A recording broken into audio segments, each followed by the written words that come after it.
How to feel connected with your avoidant partner without feeling clingy in your anxious-avoidant relationship. This video is for you if you have an anxious attachment style where you crave closeness but they want space. I'll share with you today why you feel needier in air quotes than others, the biggest mistakes in meeting your needs for connection that actually creates more disconnection in your relationship, 3 ways to meet your need for connection without feeling clingy, and stick around for the end because I'll share the most underrated skill that changed everything and how you can really meet your need for connection in your relationship. I used to feel like the more I tried to get close to my partner, the more he pulled away. For me, love wasn't just about being in my relationship, it was about deep emotional connection, feeling safe, feeling seen, and really emotionally close, but also physically. So before actually I became securely attached, I always wanted to be around my partner 24/7. I wondered what he was up to all the time, and when we were in conflict, it felt terrible and unbearable. And I'll never forget the time when he kind of kicked me out of his room when we were living together in a flat share over like a little disagreement. And this felt like this huge rejection of me as a person, and I felt ashamed. I took it personal. Please tell me you can relate to any of this. If you are not emotionally or physically connected, it might feel like this huge threat in the relationship. You might be wondering, are they still into me? Do they still even like me? Why do they not want to be with me? And you feel really rejected and unwanted and not a priority. Maybe you then start to spiral and think, why are they so distant? Did I say something wrong? Am I too much? Are they losing, interest in me? What the heck is happening? And it's not really just about physically when they pull away. It's even in these little moments when they distracted on their phone, when they're just being quiet after work or stressed, when they seem lost in their thought, when they go out with friends and they don't check in, or when they're coming home later than they said they would, when they're busy at work and they don't reply for hours. And your brain might go into overdrive, trying to get certainty. Your body feels on edge all the time. You start reaching for reassurance because if you don't feel connected, somehow something feels off and your brain thinks, oh my God, this is dangerous. Your partner might already start to withdraw and they might losing interest and they're going to leave you. And what if? So then you kind of check in, ask, hey, is everything okay? Are we good? You try to get closer and closer and kind of micromanage them maybe, or you're hypervigilant, keeping watching your partner's every move and action, but instead of getting closer, they withdraw. They say they need space, they seem distracted or irritated, they act less affectionate, less engaged, shutting down more, and the cycle continues. And now you're in this full-blown anxiety mode, overthinking the worst-case scenarios. Your brain is screaming, something is wrong, I can feel it, I can sense it, I know it. You feel desperate, panicked, and rejected. Does this sound familiar? If yes, you're not alone. I have been there, my clients have been there, and this is so normal in this anxious-avoidant relationship dynamic. By the way, hi, I'm Yula. I'm the Anxious to Secure coach, and welcome to the Anxious to Secure podcast. A few years ago, I was really trapped in this anxious, avoidant, push and pull dynamic with my partner in London. And by the way, this is part 4 of the 8-part Meet Your Relationship Needs series. Today, we're talking about the number 1 unmet need for the anxious attacher, which is the need for connection and love. Before we dive in deeper, let me share with you the biggest mistake anxious attached people make when they're trying to fulfill their main need in their relationship, which is the need for connection and love. When you're trying to get your need met externally instead of realizing it's your own need to address first within yourself, you're setting yourself up for disconnection, the opposite of what you wanted to achieve in the first place. The thought that this need is something someone else gives you makes complete sense, but it's something that you need to build it in with yourself first. Why is that? Because it's rooted in your past. So when you outsource your need for connection to just your partner, you put this immense pressure on them to meet your need and to be your everything, your entire world. It creates anxiety for yourself whenever they're not being available, and also it creates this huge pressure for your partner. It sets up this dynamic where your emotional state depends on their behavior. Actually, it pushes them away with this intensity, and it kind of puts them in the role of being your caretaker or your therapist or your parent. And this is why the more desperate you seek connection from your avoidant partner, the more they retreat. Your approach to meeting this need is creating the exact opposite of what you want. For someone who has an anxious attachment style, there are 3 primarily unmet needs in relationships that you're trying to fulfill all the time. So first is the need of love and connection. Then there is the need of certainty. That's why we overthink and really need to know what's happening in the future. The third one is the need for significance, the need for validation and for approval, to feel seen and heard.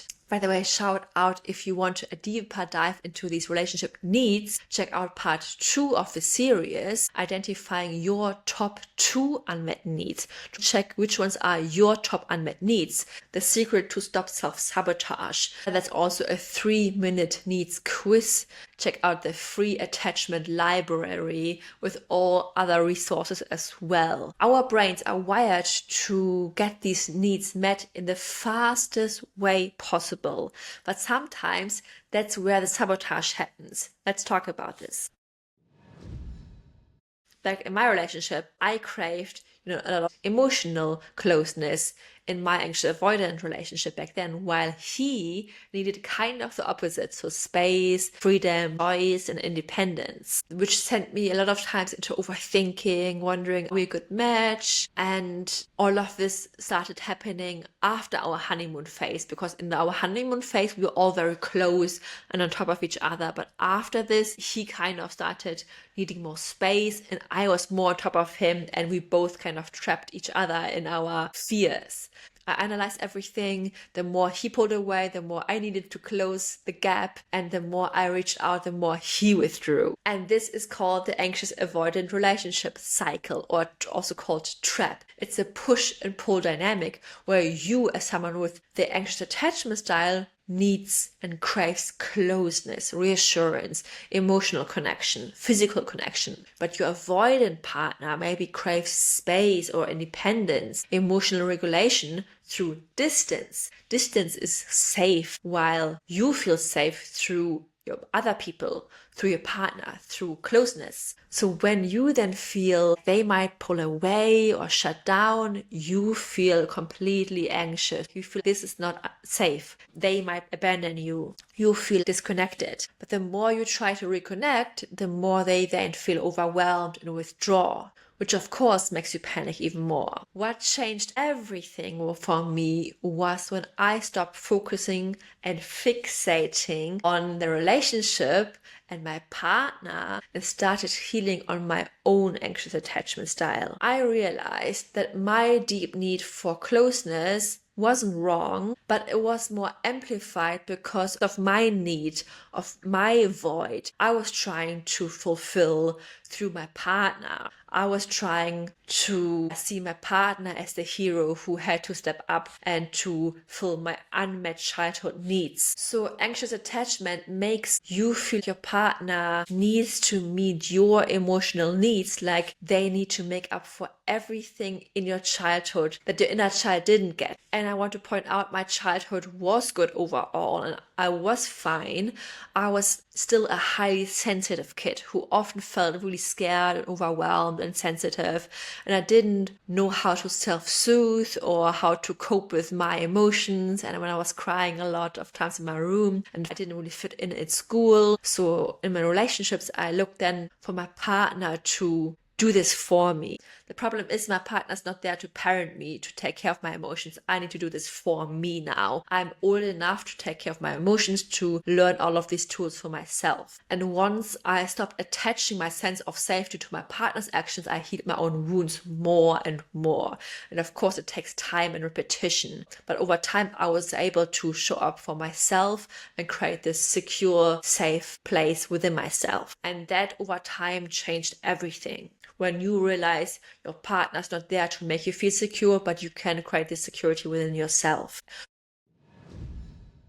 So for people with an anxious attachment style, love and connection never really felt safe or consistent enough. So maybe you had parents who gave you love and were very warm and loving, but emotionally more inconsistent, only gave you attention when you were very struggling, or when you were crying and were playing up, or when you were very loud and crying for attention. Maybe they were very busy, or they were very overwhelmed with a lot of other things in their life, with work or with your siblings, or distracted or just unavailable at times. So as a child, you learned to work hard for connection. You became hyper aware of people's moods, or try to be the good child, so you wouldn't lose love. And because of this, your nervous system became wired to seek closeness as a survival strategy. And then you outsourced your need for love and connection to other people, especially romantic relationships, especially romantic partners,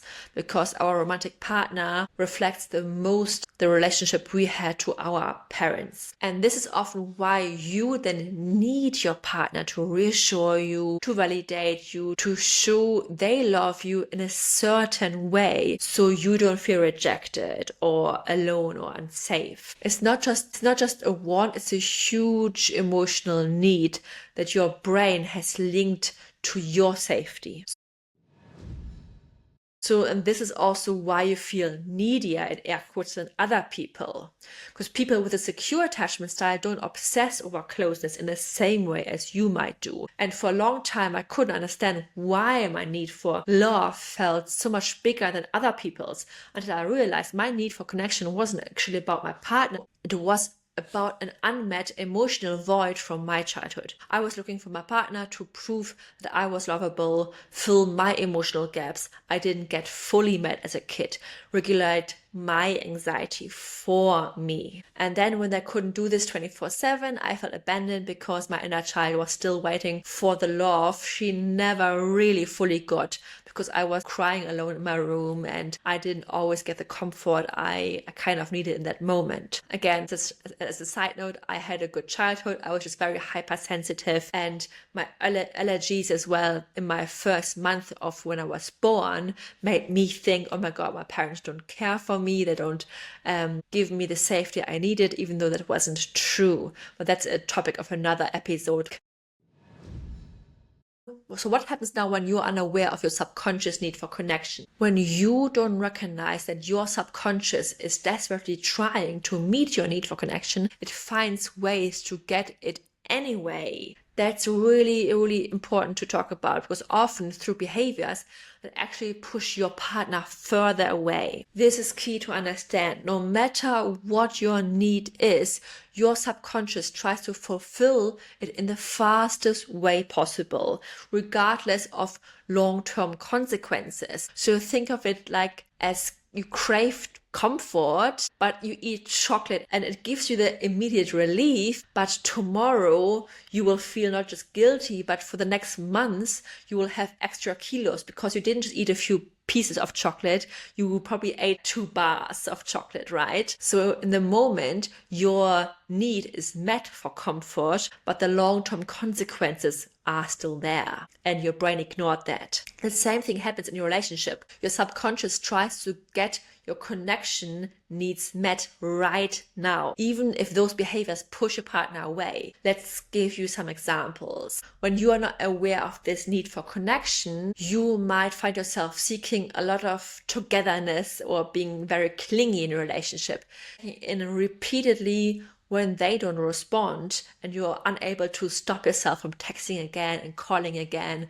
Maybe also you're starting arguments just for the sake of being close and connected with this person, better than having this silent in your relationship. Maybe oversharing too early in relationships just to create this huge emotional connection. Maybe you're trying to mind read their intentions and creating stories in your head, or you're emotionally flooding them when they don't engage enough, or you're trying to fix their problems to feel needed, or you're sacrificing your own boundaries to maintain closeness. closeness. Yes, and I did all of these things myself in either my romantic relationship with my partner or friendships or people I just met.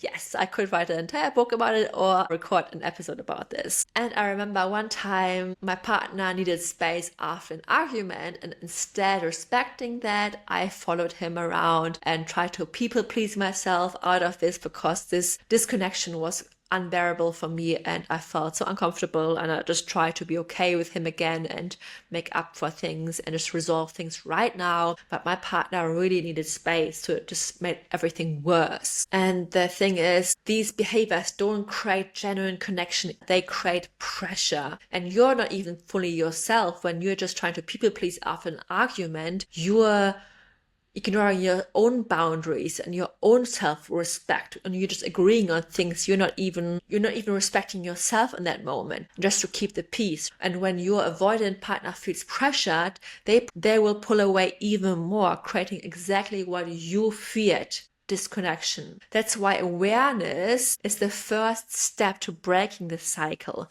When you recognize these patterns for what they are, unconscious attempts to meet your deep emotional need, you can then start meeting your need in healthier ways. By the way, if you're constantly overthinking in your relationship with your avoidant partner, you are not alone as well. And I used to do this all the time. Your subconscious mind is actually trying to protect you in its attempt to fulfill your deep need for certainty and safety by overthinking. For someone who has an anxious attachment style, it's attempting to fulfill your deep need for certainty and safety by overthinking, predicting potential problems, and trying to ensure your partner won't leave. I was the same thing. I worried about everything. I analyzed every text and every behavior shift, every mood shift. My brain was working overtime trying to protect me, because our survival instinct cares more about protection than happiness. But if you want to work on this habit, this very nasty habit on overthinking your relationships in 4 steps with your avoidant partner, I have created a mini course. It's still on beta round, meaning it's very reduced. It's in its first draft, meaning it's very imperfect. And the best news is I'm able to coach you still in emails. So if you ask me any questions or challenges you have, I'm able to give you feedback regarding any topics related to overthinking. So make use of this for the reduced price, because at the end of this year latest, I will go over this course. I will update everything. I will add more modules, or I will record everything again, and then the price will go up. So if you want to stop overthinking your relationships in 4 steps with your avoidant partner, grab the link in the description or below the YouTube video and check out the mini course. So now let's talk about the 3 ways how you can get your need for connection and love met in relationships through healthy ways without clinging. And step number 1 is meet your need for connection through yourself first. And yes, you will maybe roll your eyes, and I did this first, and this sounds very boring and not self-fulfilling, but this will change everything once you apply this over a couple of weeks and months. But you have to really apply these action steps. So your most important relationship is with yourself. When you're anxious, your nervous system goes into fight or flight, but self-soothing practices literally changes your brain's chemistry. Ask yourself, do I give myself the love and connection I crave from my partner? Do I self-soothe or wait for them to calm me? If I don't feel connected to my partner, ask yourself, do I feel connected to myself first? When you heal the relationship with yourself first, you heal the connection with other people as well at the same time. Some examples are, you can journal. Instead of anxious texting your partner or people, process your emotions first in writing. Do a thought transfer on transferring all of your thoughts on a piece of paper or in your journal. Nature, connect with nature, connect with something larger than yourself. Self-talk is very important as well. Practice positive self-talk that is really encouraging yourself to think either more neutral or more positive thoughts about yourself. Be kinder to yourself. Number 2 is the second step is how to meet your needs for connection in a relationship is outsource your connection to multiple sources, not just through this one person. No single person can meet all of your needs, all of your emotional needs. This is crucial to understand. By finding connection from multiple sources, you build the foundation of security that doesn't depend solely on your partner. Try it through friendships, hobbies, or even pets. Create space to feel heard without the pressure of romance. You don't have to create this huge friendship circle. It's enough if you just expand it by 1 or 2 people more. You can reach out to old friendships, maybe one from your childhood days, one from your study days, and one from your time right now. Someone you always felt very deeply connected, also detached from friends who are not adding to your life, who you feel like you have to be fake around. Spend less energy around them and pour more into friendships who are really good and nurture them more. And also reach out to more people. Don't be shy to be rejected. A rejection isn't about you, it's about them. Hobbies as well. Do things that make you feel alive and release dopamine naturally. And maybe then through these new hobbies, then you can connect to other people as well. Pets. I don't know if you're a pet person, and this is also connection, how you can learn to self-soothe, experience unconditional connection without explaining or justifying. And now the third step, how to build more connection in a relationship, is let your partner be the extra and not a must. So your partner should be a bonus on top of your relationship, not the only way how to meet your need for connection and love. So when I started my inner work, everything changed. I stopped needing constant reassurance. I learned to self-soothe when I felt anxious. My partner felt less pressure when I made them naturally want to connect more with me. I stopped chasing them and created more space. I supported my partner's need for traveling, on what he wanted to do, rather than clinging onto him and trying to avoid him traveling and exploring his needs and his hobbies. And the best part is, I stopped feeling like my world would explode and collapse if our relationship would ever fall apart, or if my partner would ever stop loving me, which made us even stronger. And connection in your relationship happens really through everyday tiny little moments. When your partner says something and you're looking up from your phone instead of just or just ignoring what they say, or just building really little rituals of connection every week. It doesn't have to be this dinner date. For me, I feel very connected when I go on our weekly shopping drive to the supermarket. We play music, we sing to silly songs to Barbie and Ken. We just really connect through silly everyday moments in our special way. When do you feel most connected to your partner, and how can you create these with more ease rather than forcing it? And how does your partner feel more connected to you? Because as someone who has an avoidant attachment style, they might feel most connected with you after they had some space. For example, my partner often feels even more connected during the weekend. We both do our thing, but then we come together and then go for a walk or have a coffee and do something together. But you don't only want to just think about how you feel most connected to your partner, but also how your partner feels most connected to you. And then through tiny little things over these big moments of connection. And now I promise you the most underrated skill is sitting with discomfort. When you're anxious attached, distance feels threatening, right? Feels like you're not connected anymore. You feel like this is a threat in our relationship. So your brain registered your partner's need for space as something like very personal, as rejection, triggering your anxious-avoidant cycle. You notice distance and panic. You pursue closeness and reassurance. They feel then pressured and withdraw more. And then you chase harder and they retreat further. But how can you break this cycle? And the secret is really here, learning to sit with discomfort without making it mean something bad about you, your partner, or your relationship, or the future of your relationship. In daily life, when your partner's quiet, distracted, or needs space, your instinct says danger. But what if they're just being themselves and they still love you, even when they're close or shutting down or they need space? What if they're still deeply committed to you in 20, 30 years? And silence doesn't mean rejection. silence just means silence. Your brain equates space with abandonment because of past experiences. But the truth is, space is not a rejection, it's just unfamiliar to your nervous system. But space is very familiar to your partner's nervous system, so it feels very comfortable for them. So practice these 3 steps.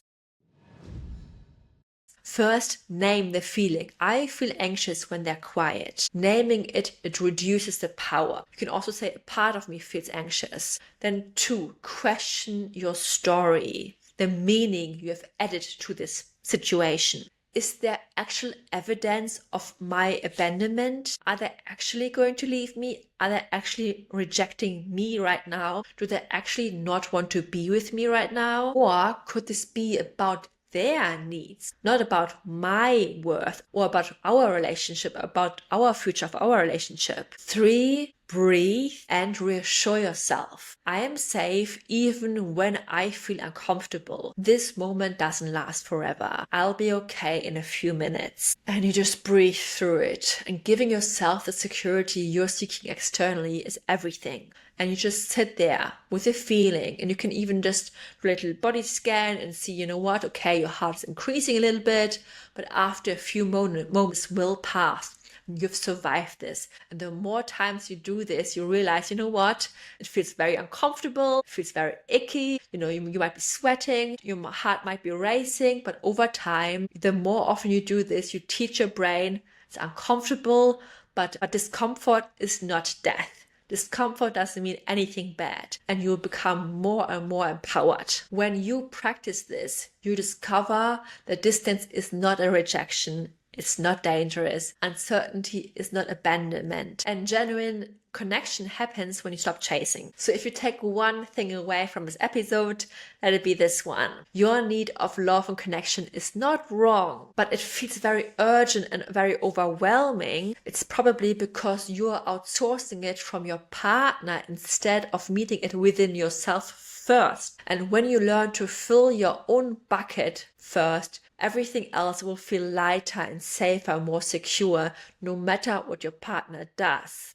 Let me know what you thought of that episode on the YouTube comments, and be sure to check out the last episode of this final series on how to stop abandoning yourself, and I'll see you in the next episode. Remember, change in your relationship starts with you, thought by thought, action by action, and now episode by episode. I see you in the next one. Bye bye, Yula!